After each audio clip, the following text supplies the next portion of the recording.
Muy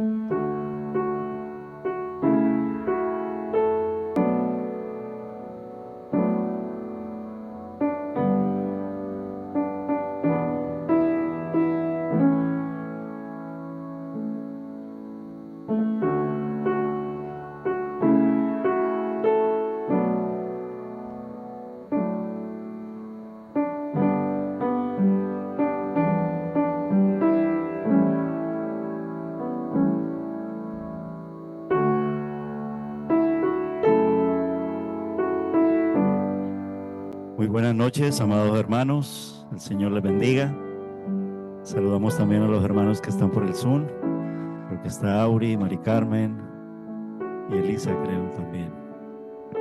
Y a Manuela, de corazón ahí, y en espíritu y en verdad.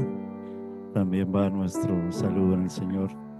Y a todos los hermanos que nos encontramos aquí en la iglesia en esta noche. Seamos todos bienvenidos. Venimos congregados porque Él nos ha traído. Nos congregamos por amor a su nombre. Nos congregamos porque Él nos ha amado y porque Él dice que es bueno y agradable que habitemos los hermanos juntos y en armonía. Pero también al congregarnos también oramos por aquellos que sufren y lloran.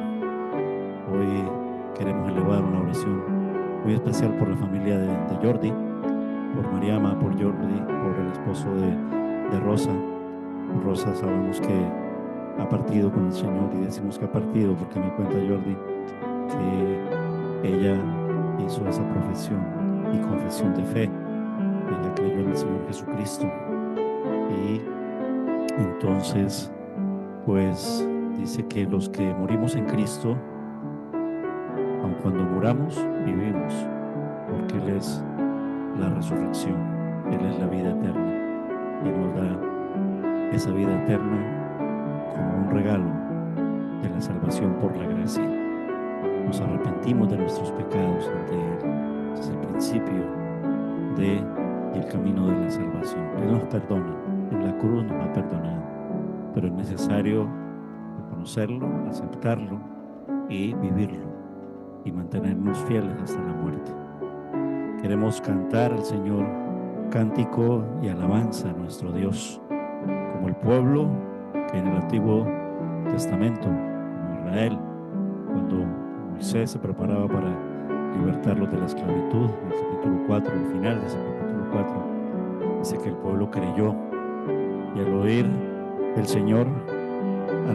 Señor les había visitado a ellos y que había visto su aflicción, entonces ellos se inclinaron y adoraron.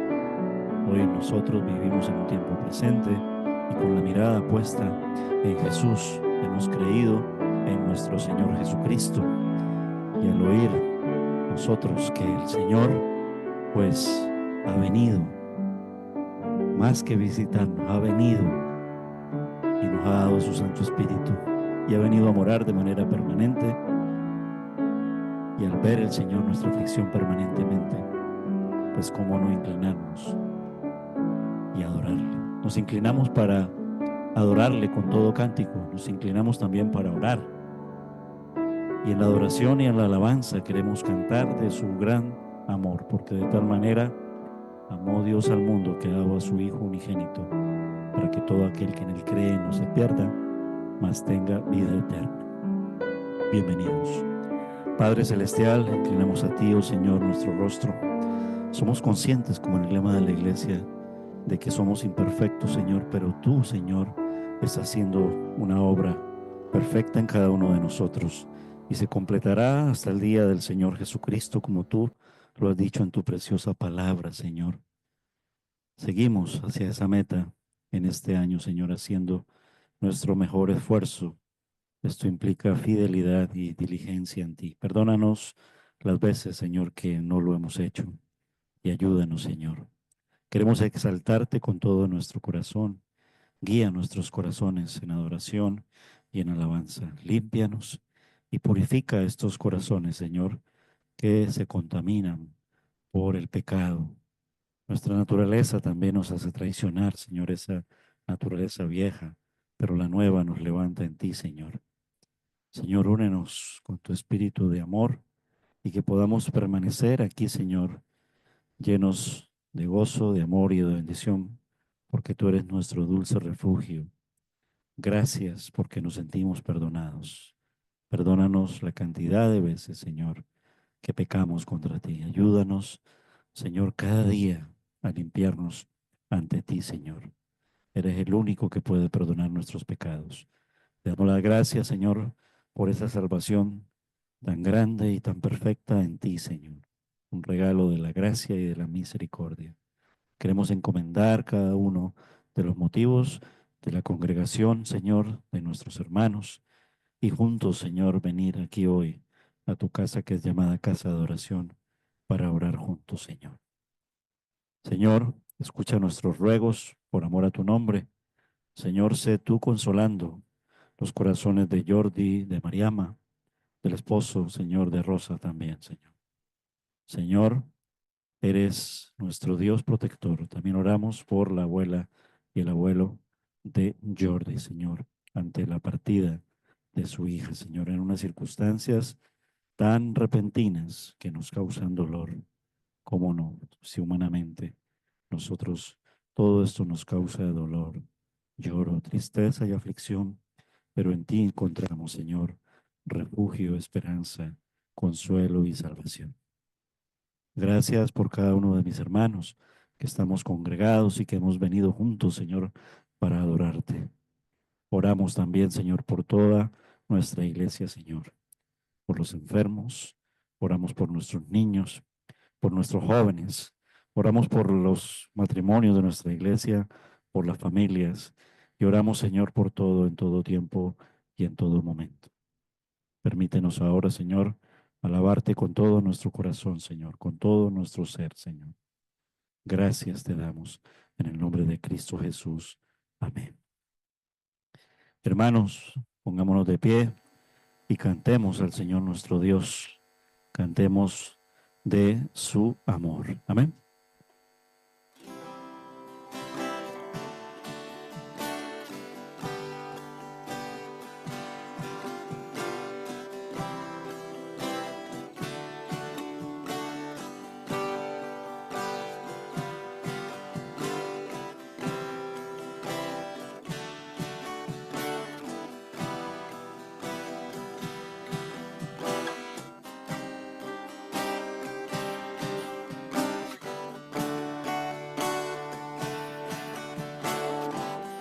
Mucho tiempo busqué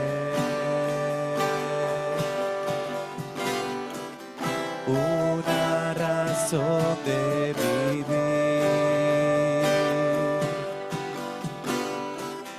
y en medio de mil preguntas tu amor me respondió.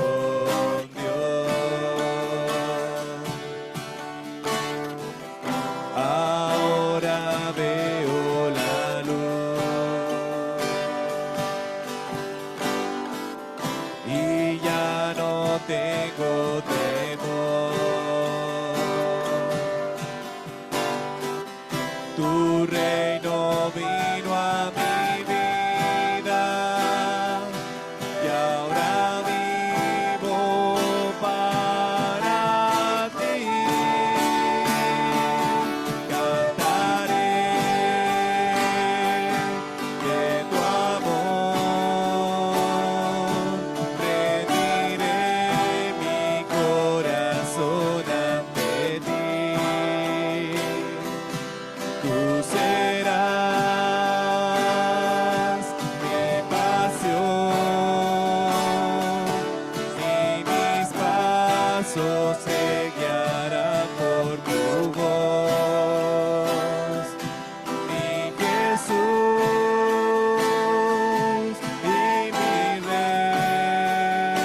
por mucho tiempo busqué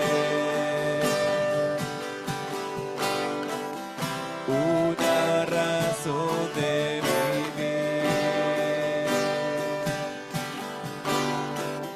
y en medio de mil preguntas tu amor me respondió.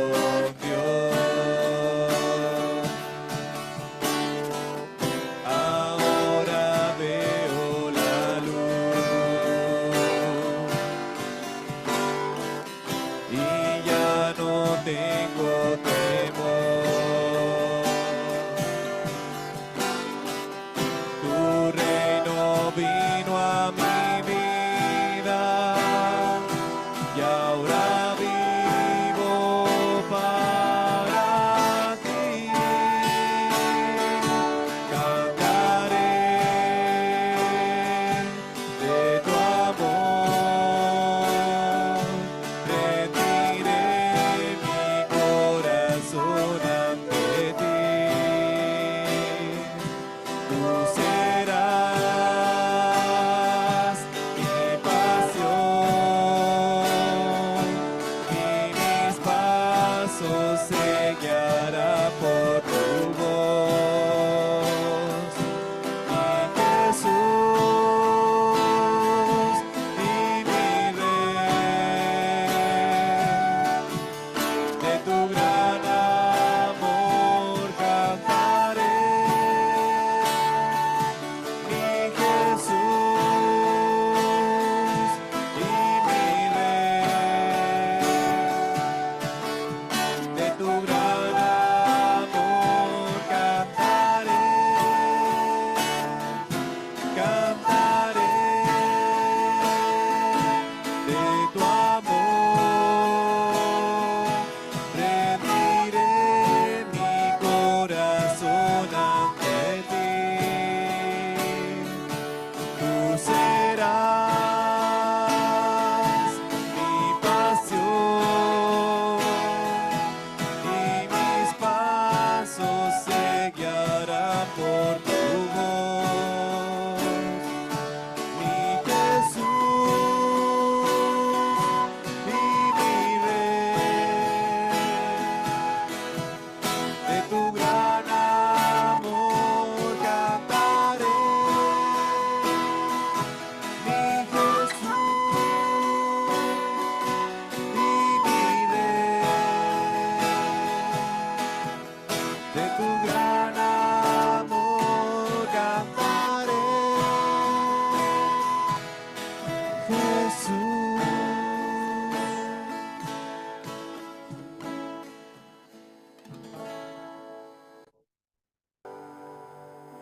Vamos a orar por esa palabra que va a ser enseñada. Podemos sentarnos. Quiero pedirle a mi hermano Elkin que tome un micrófono y oramos por esa palabra que va a ser enseñada en esta noche en el estudio bíblico. Amén. Te damos las gracias, Señor, en esta noche por poder, Señor, tener el privilegio de alabarte, adorarte, exaltarte, oh Señor. Gracias por dejarnos, Señor, tu palabra escrita. Gracias por dejarnos tus santas escrituras, oh Dios. En esta noche, Señor, queremos orar, Señor, para que esa palabra, Señor, que hoy traes a través de tu siervo, oh Señor, pues pueda enseñarnos, pueda, Señor, edificarnos como iglesia. Que tu palabra, Señor, que es fiel, tu palabra que es viva, es inerrante, inequívoca, Señor. Tu palabra que es nuestra luz, Señor, sea en esta noche enseñándonos, Señor, redarguyéndonos. Que tú puedas, Señor, en esta tarde, oh Dios Santo, en cada corazón, eh, llenarlo, Señor, con tu palabra. Ayúdanos como el salmista, Señor, a hacer de tu palabra nuestra delicia, oh Dios Santo, y a entender, oh Dios Todopoderoso, que tu palabra, Señor, es tu voluntad escrita, Señor, es lo que tú, Señor, quieres para nosotros, oh Dios Santo, y por tanto oramos para que en ella meditemos de día y de noche, Señor. Bendice, Señor, tu palabra, bendice a tu siervo también en esta noche, Señor, para que a través de él, Señor, tú comuniques tus verdades, Señor. Te lo pedimos en el nombre de tu Hijo Jesucristo. Amén. Amados hermanos, estamos en el estudio bíblico también, estamos predicando sobre el libro de Éxodo, que traduce salida, salida de este mundo donde vinimos a dar tras la caída del hombre por el pecado original, la formación de un pueblo escogido por Dios bajo la promesa, un pueblo que ha llegado incluso hasta la salvación a los gentiles, el pueblo de ayer, Israel, el pueblo de hoy, la iglesia del Señor Jesucristo. Y en el ayer, ese pueblo fue libertado tras un tiempo de casi 400 años, casi los últimos años de ellos en esclavitud, en servidumbre y de muy mala manera en los últimos años en esa esclavitud en el imperio egipcio y con Faraón también. Y allí el Señor escogió a Moisés para que libertara. Él fue el libertador de ese pueblo y fue un prototipo, un tipo de lo que iba a ser luego perfectamente nuestro Salvador, nuestro Señor Jesucristo. Amén. Vimos entonces cómo el Señor empezó a preparar a este hombre que él escogió y que lo salvó en esos tiempos tan difíciles. Y luego, pues, de estar en un tiempo criado, formado en palacio del rey, tuvo que ser sacado porque él no pertenecía allí. Por las circunstancias que estaban ocurriendo, Dios dispuso que fuera a dar como el bebé de la esperanza allí en el corazón del imperio. Hijo de la hija de Faraón, así se llama lo de Moisés salvado por las aguas. Pero vemos que ya en los tiempos adultos el Señor lo saca de allí y empieza a formarlo en la humildad, a despojarlo de toda esa comodidad y de pronto de toda esa sabiduría del mundo, para que en verdad él tenga en cuenta de dónde es él, a quién pertenece y cuál es el propósito que el Señor tiene en él para utilizarlo como un instrumento útil que se convertiría luego en poder guiar a toda ya una nación, un pueblo, casi más de 2 millones de judíos, de israelitas, siendo libertados de Egipto para entrar a poseer algo que ya había sido prometido desde el principio en el encuentro que el Señor tuvo con Abraham, la tierra prometida, y hacia allá iba. Por eso entonces el capítulo 2 nos narró allí que Moisés tuvo que huir, porque si no hubiera sido así, posiblemente Moisés no hubiera salido.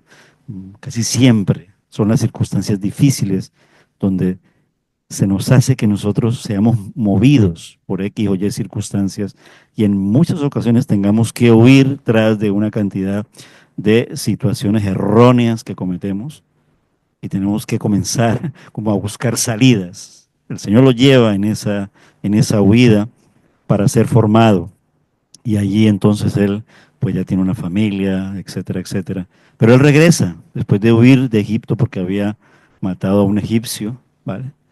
Él regresa y regresa ya bastante formado, pero todavía en ese regreso, y es el Señor quien le dice, ahora ya regresa a Egipto. Y eso es lo que narra el capítulo 4. El capítulo 4 en la parte final. Veíamos en el primer episodio del capítulo 4 cuáles eran esas excusas que presentaba el siervo de Dios para no servirle en la obra y cómo lo aplicábamos también nosotros como siervos en las manos del Señor. Ahora vemos a partir del versículo 18 en adelante. Entonces, ubiquémonos en el libro de Éxodo capítulo 4 y vamos a verlo, el pasaje desde los versículos del 18 hasta el final, el 31. Leíamos el versículo 31 al principio de hoy en el culto de oración. Pues vamos a retomarlo entonces. ¿Cómo fue ese regresar a Egipto? ¿Y para qué regresa? ¿Para qué el Señor lo hace regresar? ¿Vale? Vamos a leerlo primeramente y vamos a avanzar poco a poco en este estudio que se llama Liberación ayer, hoy y siempre. Libro de Éxodo. la salida de Egipto hacia la tierra prometida, el viaje por el desierto, en ese viaje donde el Señor lo lleva a la tierra prometida. Y la comparativa en nuestra salida, porque Egipto es como el mundo, nuestra salida del mundo, nuestro viaje por el desierto y nuestro destino y nuestro rumbo a la tierra prometida que es la Canaán celestial. Estamos hablando de ayer, estamos hablando de hoy y estamos hablando de siempre. ¿Cómo es el Señor Jesucristo? El mismo ayer, hoy y siempre. Éxodo capítulo 4, versículos del 18 al 31. Y así lo titulan todas las traducciones al castellano de la Biblia. Reina Valera, Nueva Biblia de las Américas, Nueva Traducción Viviente, Nueva Versión Internacional, que son las que más solemos eh, tener, manejar. Y ese es el título, Moisés regresa a Egipto. Casi todas tienen eso. Reina Valera, en la que yo tengo, dice Moisés vuelve a Egipto.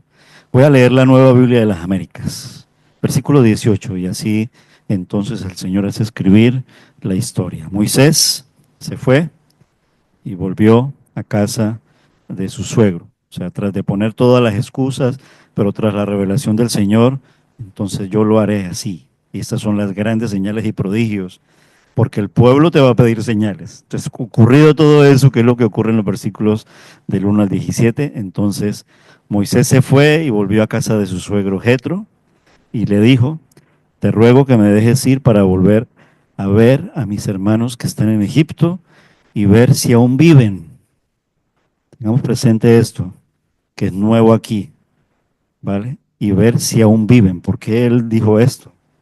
¿Qué ha ocurrido en que sí? Que esté pensando si aún viven, ¿vale? ¿Qué nos ha dicho la Biblia hasta allí, ¿vale? Y le dice entonces, ve en paz, le contestó Jetro, que es su suegro. Y el Señor dijo a Moisés en Madián, ve, vuelve a Egipto porque han muerto todos los hombres que buscaban tu vida. Moisés tomó a su mujer y a sus hijos, los montó sobre un asno y volvió a la tierra de Egipto. Moisés tomó también la vara de Dios en su mano. Recuerden que eso se había hablado en el capítulo 4 inicialmente. Y el Señor dijo a Moisés, cuando vuelvas a Egipto, mira que hagas delante de Faraón todas las maravillas que he puesto en tu mano. Todo esto fue ya narrado en el contexto que está en el capítulo 4. Pero yo endureceré el corazón de Faraón, de modo que no dejará ir al pueblo. Entonces dirás a Faraón, así dice el Señor, Israel es mi hijo, mi primogénito. Y te he dicho, deja ir a mi hijo para que me sirva, pero te has negado a dejarlo ir. Por tanto, mataré a tu hijo, a tu primogénito. Y aconteció que en una posada en el camino, el Señor le salió al encuentro a Moisés y quiso matarlo. Qué fuerte, ¿no? Esa parte es muy fuerte, ¿vale? Vamos a tenerla también presente, ¿vale? Pero Séfora, versículo 25, tomó un pedernal. La traducción viviente dice un cuchillo, ¿vale? Bueno, todo aquello en el pedernal que has afilado realmente no era un cuchillo, era un pedernal, pero tenía ese filo como si fuera un cuchillo. Cuchillo de piedra, dice la nueva traducción viviente. Un pedernal. Entonces cortó el prepucio de su hijo y lo echó a los pies de Moisés. Lo echó, es como como hacer así, ¿no? Lo echó a los pies de Moisés, ¿sí? Lo echó a los pies de Moisés. No dice lo puso, sino lo echó a los pies de Moisés y le dijo, ciertamente tú eres para mí un esposo de sangre. Entonces Dios lo dejó, pues ella había dicho, eres esposo de sangre a causa de la circuncisión. Yo creo que aquí está la respuesta, ¿vale? De eso que es tan ahí fuerte, que para nosotros es fuerte, ¿vale? Pero realmente no, cuando lo pensamos bien en el Señor y cuando pensamos en toda la característica de nuestro Dios. Y el Señor dijo a Aarón, recuerden que Aarón es el hermano de Moisés y ya iban a tener ese encuentro, ¿vale? Ve al encuentro de Moisés en el desierto, Moisés y Aarón hermanos, ¿vale? De sangre. Él fue y le salió al encuentro en el monte de Dios y lo besó, ¿vale? Moisés contó a Aarón todas las palabras del Señor con las cuales le enviaba y todas las señales que le había mandado hacer. Entonces fueron Moisés y Aarón, reunieron a todos los ancianos de los israelitas. Aarón les habló todas las palabras que Dios había hablado a Moisés. Este hizo entonces las señales en presencia del pueblo. El pueblo creyó y al oír que el Señor había visitado a los israelitas y había visto su aflicción, se postraron y adoraron. Amén. El Señor le da entonces el encargo a Moisés, pero asimismo le da la seguridad a Moisés de la labor que tiene que hacer él. Él tiene que regresar porque el llamamiento que él hace a Moisés es: tienes que llevar mi pueblo porque yo lo voy a sacar de Egipto. Tienes que decírselo a Faraón. Primeramente tienes que ir con las señales que yo te he mostrado para que el pueblo te crea. Diles cuál es mi nombre. Todo esto está en el antecedente de los capítulos 3 y primera parte del capítulo 4. Había entonces allí un nuevo faraón en Egipto que no conocía tal, pero para el momento que está ocurriendo aquí también vuelve a haber de nuevo un faraón, y ese faraón que procuraba matarlo, ¿vale? ¿Recuerdan cuando él mata al egipcio? Ese ya ahí muere y ahora llega otro nuevo. Pero este nuevo que llega, de la misma descendencia, del linaje de todos ellos, pues llega peor todavía, y aparte de que el Señor le va a endurecer a este nuevo el corazón todavía más, ¿vale? Es decir, la cosa no se iba a poner fácil, por el contrario, la situación se iba a poner más difícil, más angustiante, más apremiante. El anterior, el que había ordenado la muerte de Moisés, entonces había muerto y Moisés podía regresar sin peligro. Moisés tenía entonces la palabra del Señor revelada, la manifestación del Señor hacia él, el nombre del Señor hacia él, el yo soy, el gran yo soy. Tenía las señales milagrosas que las vimos en el capítulo 4 al inicio. Y aparte de eso, ante las excusas que él había presentado, también tenía un portavoz que le había dado, porque una de esas excusas es: soy tardo en hablar, yo no soy muy de palabra, soy corto de palabra. Y aún todo eso, el Señor le dijo: tienes toda la provisión de parte mía y tienes toda la seguridad de parte mía. Sin embargo, estos versículos dejan en claro que él todavía no estaba listo para andar por fe.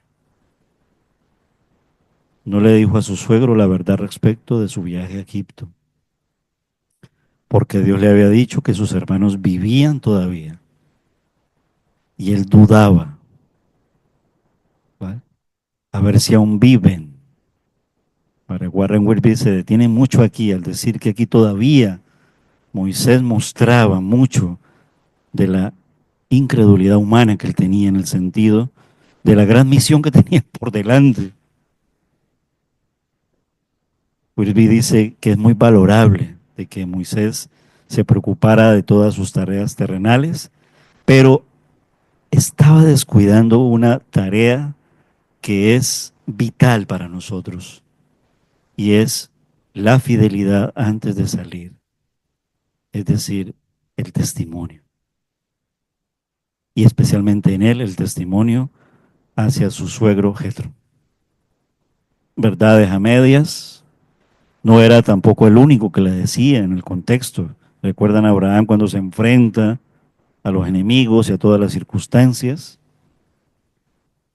Medias verdades: diles que es mi hermana, que tú eres mi hermana, mi media hermana, no les digo toda la verdad, ya que estaba ocurriendo algo similar, pero Dios le da la seguridad, como también nos está diciendo a nosotros: la seguridad en nosotros está en Cristo Jesús.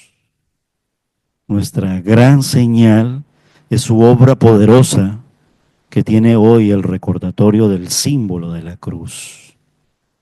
Y el símbolo de que cada vez que nos congregamos, nosotros recordamos su obra poderosa al tomar del pan y al tomar de la copa que contiene el zumo de la vida. La palabra poderosa de nuestro Dios le daba la seguridad de que ya el Señor estaba limpiando el camino. Los que procuraban matarte ya habían muerto. Dios quería que Moisés confiara en él y no tuviera miedo. Esa parte apunta mucho y hoy en día nosotros podemos decir apuntó porque se cumplió. En la misma situación cuando el Señor Jesucristo siendo bebé, porque realmente es la lucha entre dos simientes, la simiente de Dios y la simiente del diablo. Vemos al diablo descaradamente y personalmente enfrentándose a Dios y al pueblo de Dios y con todo su ejército, un ejército que utiliza porque se le ha dado la potestad terrenal de hacerlo con los imperios del mundo, el faraón y sus ejércitos. Pero mayor es el que está en nosotros que aquel que está en el mundo. Cuán estimulantes son las promesas de nuestro Dios. Él es fiel y cumplirá. ¿Recuerdan el regreso a Egipto de Jesús siendo niño porque Herodes procuraba matarlo? Y también en el texto que está en el Evangelio de Mateo en el capítulo 2, se narra de una manera muy similar. Yo creo que es bueno leerlo. Vamos a Mateo capítulo 2, porque aquí también vemos que toda esta situación está ocurriendo en el Nuevo Testamento para salvación. En los tiempos de Moisés quería cortar la línea de la salvación y en los tiempos de Jesús también quería cortar la línea de la salvación. En Mateo capítulo 2, cuando ya vinieron los sabios de Oriente y que regresaron a su tierra por otro camino, Mateo capítulo 2, versículo 13, después que partieron ellos, un ángel del Señor apareció en sueños a José y le dijo, levántate, toma al niño y a su madre y huye a Egipto. Permanece allá hasta que yo te diga, porque acontecerá que Herodes buscará al niño para matarlo. Entonces él, despertando, tomó de noche al niño y a su madre y se fue a Egipto. Estuvo allí hasta la muerte de Herodes para que se cumpliera lo que dijo el Señor por medio del profeta cuando dijo, de Egipto llamé a mi hijo. La concordancia de la Biblia dice que el profeta es Oseas, que está en el capítulo 11, versículo 1, y se refiere al pueblo de Israel como hijo del Señor, como en el encargo que el Señor le dio a Moisés.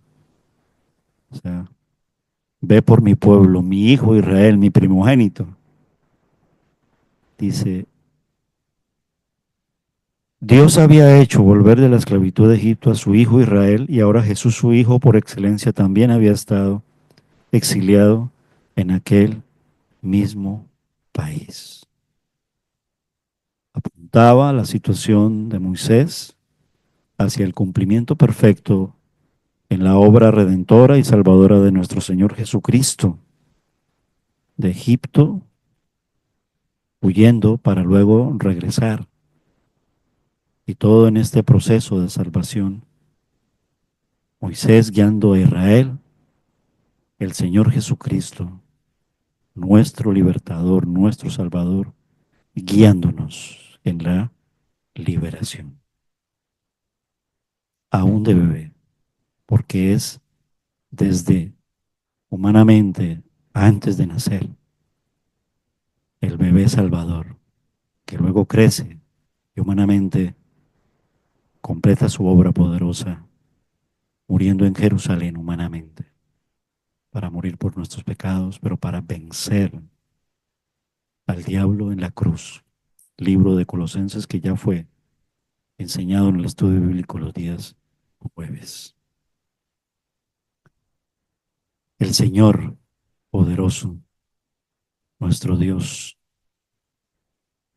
Dios no estaba llamando al israelita individual, dice Warren Wiersbe, un hijo de Dios. No estaba llamando al israelita individual un hijo de Dios, pero sí podía hablar de la nación, describiéndola, dice Wiersbe, como su hijo y primogénito en la promesa, en el cumplimiento de que de Abraham nacería el hijo de la promesa, rumbo a esa promesa de la salvación, hijo que daría lugar a la formación de una familia, la familia de Abraham, y de esa familia un pueblo, el Dios de Abraham, de Isaac y de Jacob que luego le cambia el nombre por Israel, de sus 12 hijos, las 12 tribus, la formación del pueblo de Israel.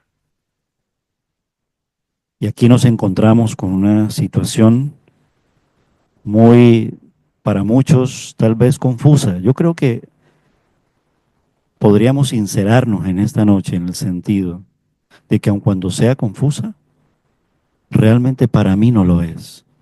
Y me refiero cuando la palabra expresa ahí que quiso matarlo. Yo creo que la carga de entonarlo en leerlo, ¿vale? Iba a morir, sí, si no obedecía, si no estaba en la disciplina del Señor. Pero no es que Dios quisiera matarlo, que es lo diferente, ¿vale? Posiblemente se iba a encontrar con la muerte si no caía en cuenta y no lo estaba de pronto haciendo por ser desobediente, pero la negligencia y el despiste dan lugar también a la desobediencia. A veces llegamos a pecar por despistados, por no estar atentos a la voz, a la enseñanza y a la guía de nuestro Señor. No entiendo qué se dijo. Y posiblemente, si se iba a encontrar con la muerte, si no obedecía, ¿qué era lo que tenía que obedecer?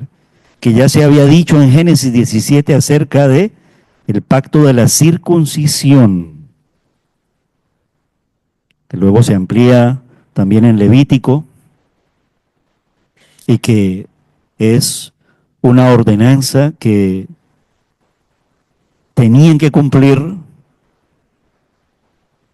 a rajatabla, por así decirlo, sí o sí, el pueblo de Israel. No nosotros,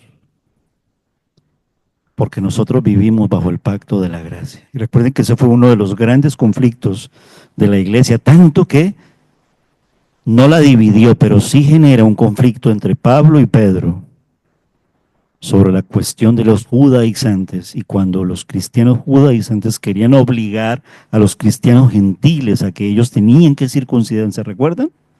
Y que se tiene que celebrar un concilio donde Pablo, incluso Pablo estaba de acuerdo con que, por ejemplo, Timoteo le dice, es mejor que te circuncides por testimonio, pero no obligado. Pero luego Pablo explica muy bien de que no es una imposición para nosotros, pero para los israelitas sí, a causa de la identificación que tenían ellos como pueblo de Dios y como pueblo santo y como pueblo escogido por nuestro Señor. Y formaba parte de la disciplina, y la disciplina en el sentido de obedecer todos los estatutos y los mandatos de nuestro Señor, nuestro Dios. La circuncisión fue una parte importante de la fe judía. Aún todavía ellos lo hacen como judíos. Recuerden que todavía no han creído en el Señor Jesucristo, porque viven bajo la ley y la ley del antiguo pacto. El judío creyente ya no vive bajo la antigua ley. Pero aún así hay muchos judíos creyentes que ellos lo siguen haciendo. Y Pablo nos enseñaba que nosotros no deberíamos de criticarlos a ellos. No es fundamental. Muchos de ellos lo siguen practicando siendo creyentes. No hay el por qué, porque en Cristo somos libres y vivimos bajo el pacto de la gracia. Pero nosotros no tenemos sangre judía. Tenemos adopción en espíritu de el león de la tribu de Judá, sí. Pero de sangre no somos de sangre judía, somos gentiles, como nos lo enseña el Nuevo Testamento. Dios tuvo entonces que disciplinar a Moisés. El versículo que sigue, que dice, a causa de la circuncisión, es por eso, el antecedente de allí que se habla. Dios no dice más de allá y por lo tanto no debemos de especular. Lo que tenemos que detenernos es a mirar las graves consecuencias que nos pueden originar una desobediencia a Dios. Dios no quiso matarnos en el jardín del Edén, pero morimos a causa de pecado. Aun cuando el Señor nos dijo, no lo hagas porque el día que lo hicieres ciertamente moriréis.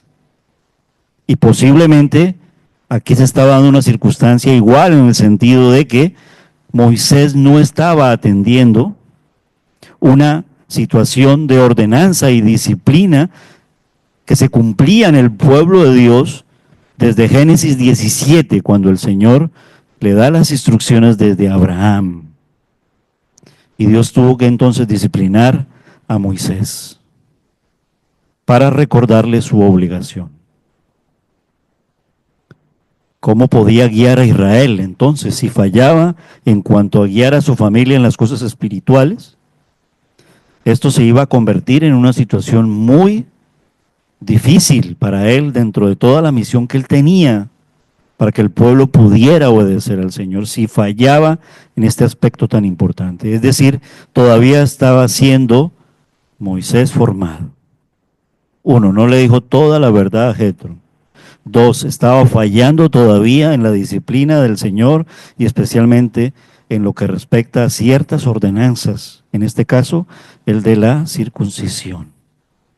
Y tiene que ser su esposa como gentil del mundo, podemos decirlo, y ella luego ya se identifica que ella ya es una sola carne en él. Es decir, soy tuya, soy de tu sangre. Tú eres judío y yo, por lo tanto, soy tu esposa. Y los dos somos uno solo en el Señor. Y el Señor de Moisés era el Señor de Séfora también. Aunque más tarde, dentro de la labor, Moisés envía a su familia de regreso a Madián. El Señor permite que él regrese con su familia para que se cumpla esta parte que es tan importante, el tema de la circuncisión. Pero luego ya cuando se va, por así decirlo, a enfilar en la batalla, es decir, lo que sigue en Éxodo, capítulos 5, 6, 7, recuerden, ahí vienen las 10 plagas. Ahí hay una guerra frontal y ahí no está la familia en el frente de la guerra. Dios protege la familia. Dios no devuelve a su familia porque no sean dignos de estar en ese proceso, sino que la protege. Regresen a Madián, estén allí, no los abandona. Ahora vuestro marido, vuestro padre, va al frente de la batalla como un general del ejército, por así decirlo, entrecomillarlo, porque era una labor de guerra. Y lo podemos ver en el desarrollo de los capítulos siguientes en el libro de Éxodo. Muchos lo llaman a esto un incidente extraño. Pero realmente nuestros corazones abiertos al Señor. ¿Dios quiere matarnos?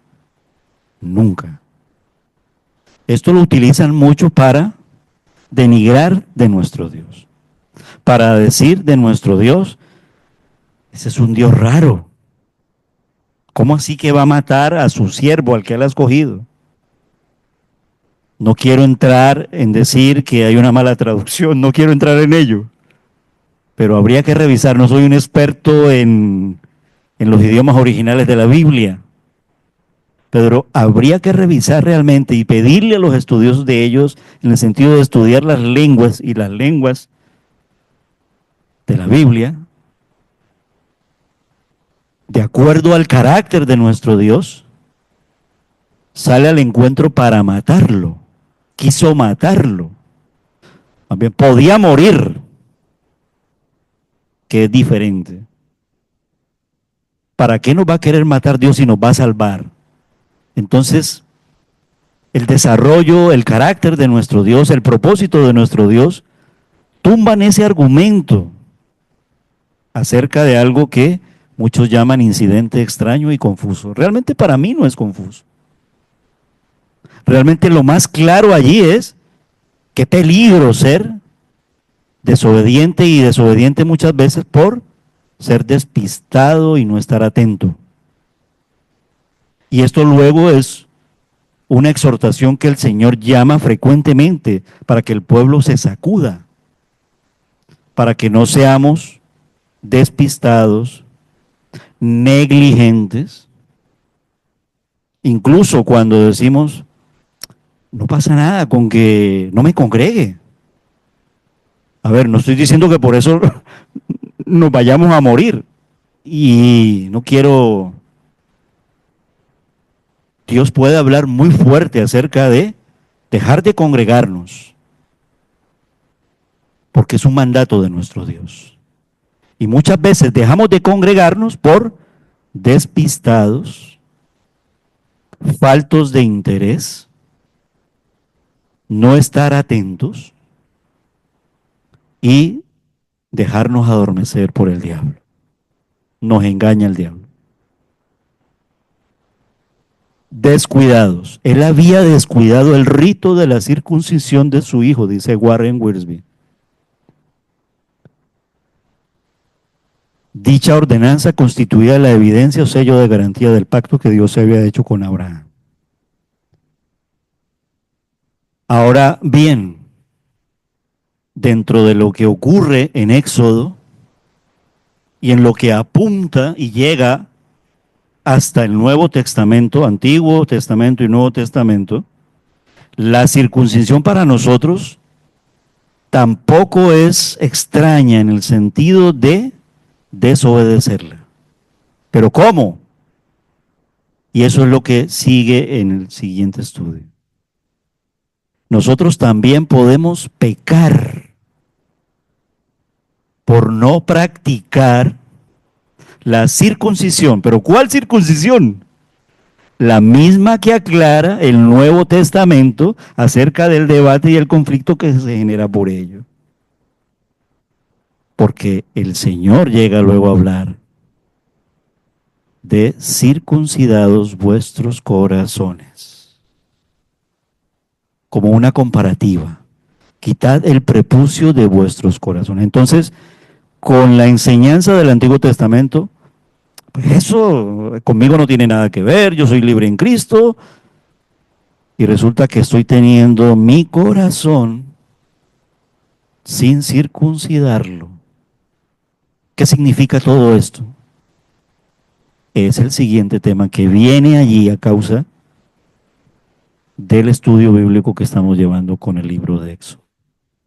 Es decir, la aplicación de la circuncisión, no siendo israelitas, no siendo de sangre judía, pero no podemos decir, esto no tiene nada que ver conmigo, esto es una anécdota que ocurrió allá. No, también tiene que ver mucho con nosotros, pero no en esa misma manera de ritual judío que ellos sí tenían que hacer, y con las razones bien explícitas y con las razones bien enseñadas, porque era importante, luego lo vamos a mirar, porque era tan importante. ¿Y qué es esto de la circuncisión? Es decir, vamos a detenernos allí en el viaje de Éxodo, como decir, en nuestro desierto, rumbo a Canaán celestial, abrir la palabra del Señor y a mirar qué fue esto de la circuncisión ayer y qué es esto de la circuncisión hoy. Porque aún viviendo en el pacto de la gracia, también en el pacto de la gracia tiene que ver también la circuncisión.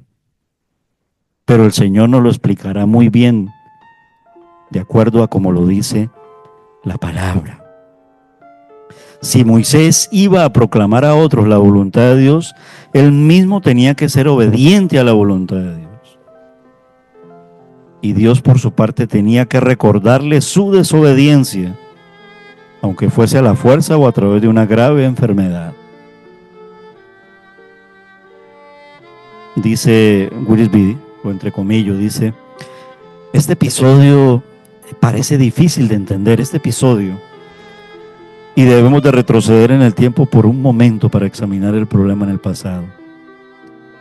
Cuando Moisés huyó como un fugitivo en Egipto, se dirigió a la tierra de Madián, dice Wiersbe. Los madianitas eran los descendientes de Abraham y su esposa Sétura, y aquel pueblo era monoteísta, no eran idólatras, pues adoraban a un solo Dios, y Moisés se sintió a gusto con ellos. Moisés se hizo muy amigo del sacerdote de Madián, que tenía 7 hijas. De ahí, ¿recuerdan cuando él huye? Y ahora cuando él regresa, ahí tiene ese encuentro, ¿verdad? Séfora, su hijo Gerson. Entonces Moisés se casó con una de ellas, con su hija Séfora. Y al principio Dios bendijo el hogar de Moisés, dice Wiersbe. Y su primer hijo, llamado Gerson, que significa extranjero, nació en Madián. Moisés había sido extranjero en esa tierra, pero la había convertido en su hogar. No debía quedarse en ese hogar, pero tenía que llevarse ese hogar al hogar de Dios, a la manera de Dios. Es lo que está queriendo decir Warren Wiersbe. Amén. Lo dejamos hasta aquí. La expectativa bíblica y de estudio es, dentro de este capítulo 4, mirar el tema de la circuncisión en la liberación, ayer, hoy y siempre. Circuncisión ayer, hoy y siempre. Amén. Amados hermanos, vamos ahora a tener ese dulce refugio en las oraciones, pero antes adoramos y alabamos al Señor nuestro Dios.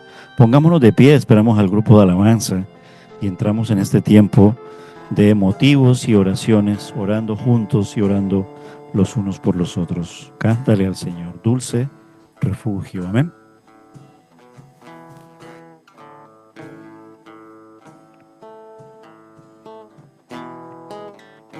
Dulce refugio en la tormenta es Jesucristo Salvador.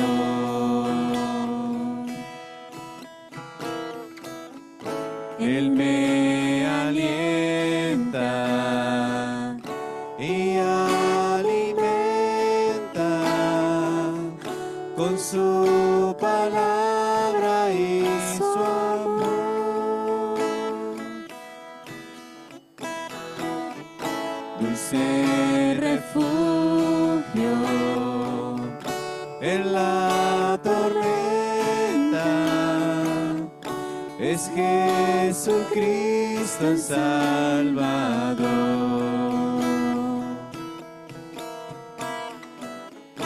Él me alienta y alimenta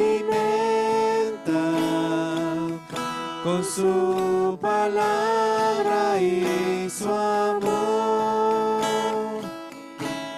Vengo a reposar en Él, Él es mi amigo fiel, una poderosa y fresca unción llenará mi corazón.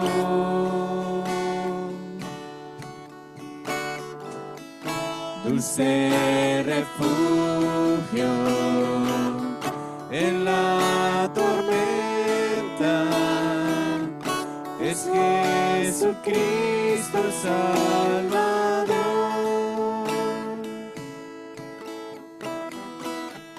Dulce refugio en la tormenta es Jesucristo el Salvador.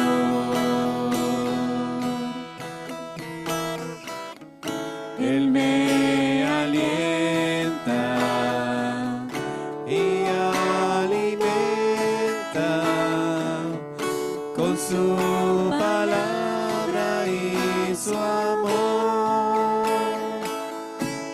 Vengo a reposar en Él, Él es mi amigo fiel, una poderosa y fresca unción llenará mi corazón.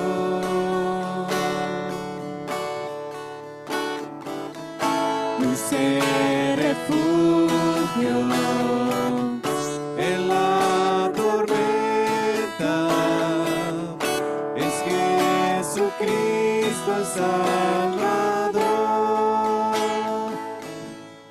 Vengo a reposar en Él. Él es mi amigo fiel, una poderosa y fresca unción llenará mi corazón.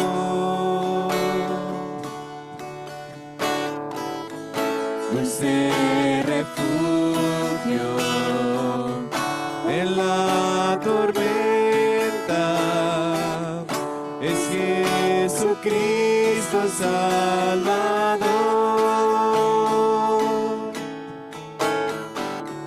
Es Jesucristo el Salvador.